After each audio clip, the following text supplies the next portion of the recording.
Martha. Right here, Sam. Oh, I feel dopey.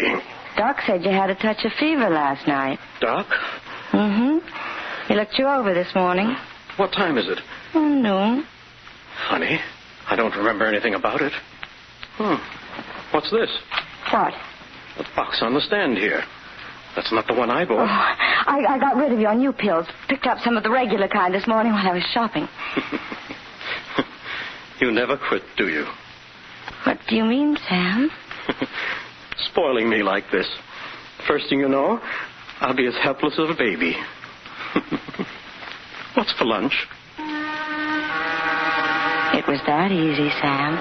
You never suspected. I was afraid of Doc Roberts at first, but he didn't say a thing. And for a while there were whispers you didn't hear.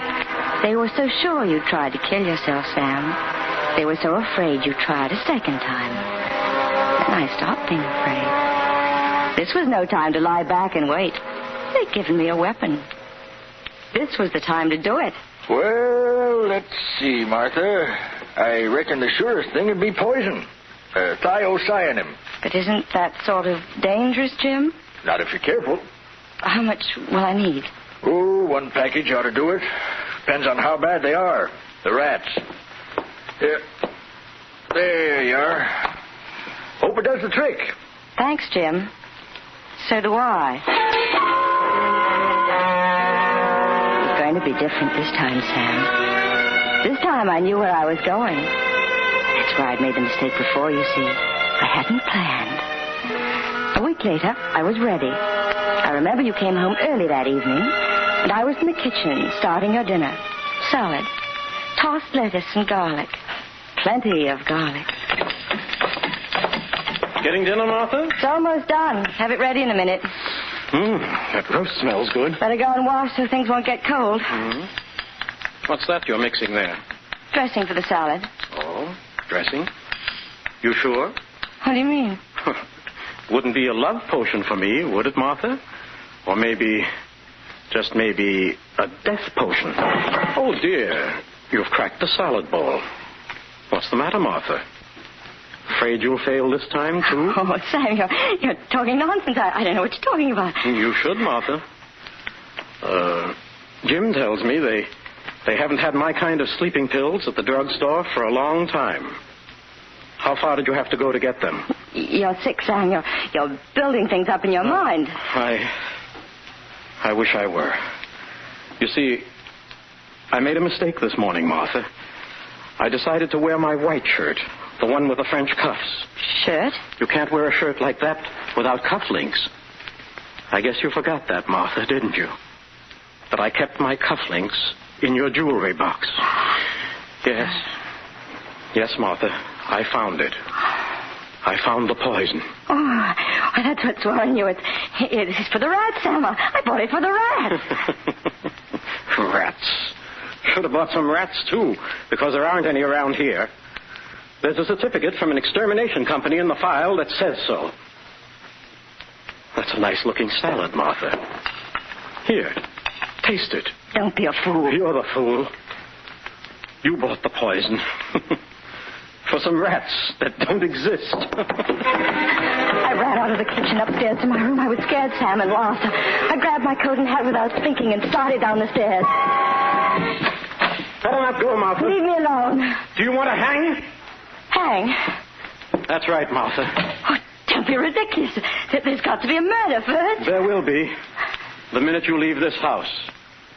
Remember, my dear wife, I have the poison. So? Okay. Go on. Go on and leave, Martha. But just remember, when you walk out that door, I'll take enough of that poison to make them hunt you down from one end of the earth to the other. I'll take enough of it to make them hang you 20 times. If someone had put a gun in my hand, I'd have killed you right there. But all I could do was swallow the scream that rose up in my throat and fight the weakness in my knees. And yet, Sam, I think with it all, the terror and sick defeat inside me, I still wanted to laugh. Remember, this was the house of the Lovebirds.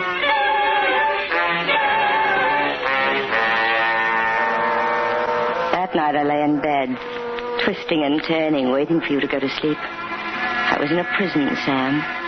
And only one thing would free me. I had to destroy the evidence. I had to find that poison.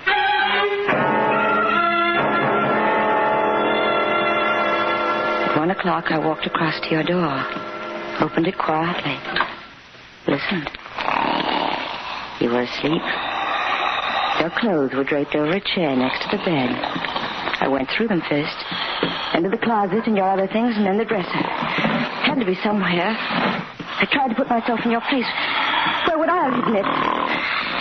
Your snoring seemed to grow louder, pounding in my eardrums. I think it was then that I felt the paperweight on the nightstand. And for a moment I thought if I stopped that snoring, everything would be all right. I held it above your head, ready to smash and smash again and again. Why don't you strike, dear? No. You know better than to kill me, don't you? That'd be silly, Martha. Stupid, too. Where did you put that poison? In a good, safe place. You're wasting your time, you know. You'll never find it. I plan to use it myself in my own good time. What do you mean? You'll find it one of these days when the mood strikes me. Sam! Why not? Remember, you bought the poison, and they'll figure you got caught in your own trap. Maybe got hold of a cup of coffee or a cheese sandwich or something you'd fixed for me by mistake. Better get back to bed now. Get some rest. You've got a trying day ahead of you.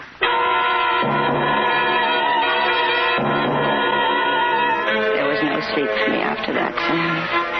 Just white-hot nightmares, endless hours of darkness. And day after day of torture, of a cat-and-mouse game, with each of us watching each other. I couldn't let you poison my food. It was closing in on me, Sam. Something I couldn't stand. My head ached. My stomach was sick from hunger. I'll give it to you, Sam. You know your business. You know how to torture. And then one day, I got dizzy and nearly fainted. I had to eat something. I went to the kitchen and opened the refrigerator. The milk hadn't been opened. I poured a glass and drank it. It tasted so good.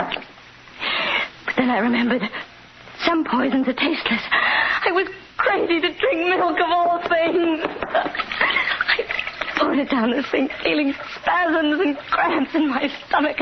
I could feel them, Sam. They were real. Don't care for milk, Martha? You're not being sensible at all. Milk is nature's perfect food. Says so on the bottle. Oh, let me alone. Let's see here. Pretty good selection. How about some cheese? Cheese is awfully good. And the roast beef is fresh cut. Doug brought it in from the country today. How long are you going on with it, Sam? Why? I can't stand it much longer. Afraid to die, Martha? Well, just relax. You're dying right now. The milk. You poisoned the milk. No, I didn't mean that. It's just that... Well, Martha, you're not as beautiful as you were. I was just looking at that portrait over the mantel. Did you know you were getting circles under your eyes? And your figure isn't at all what it was. I'm not sure even an invalid would want you now. I guess I lost track of time for a while after that. The days slid by, the nights, too. I was hungry all the time. At first, I found some canned goods, but then you caught on and you punched holes in the rest of the cans. And then I didn't dare touch them after that. I couldn't go on, Sam. I knew I couldn't last out. I was at the end of my rope that night when Betty and Doug stopped by. I can never forget that night, Sam, because as we sat there in the living room with that terrible, smiling portrait of me staring down at us, Betty said something.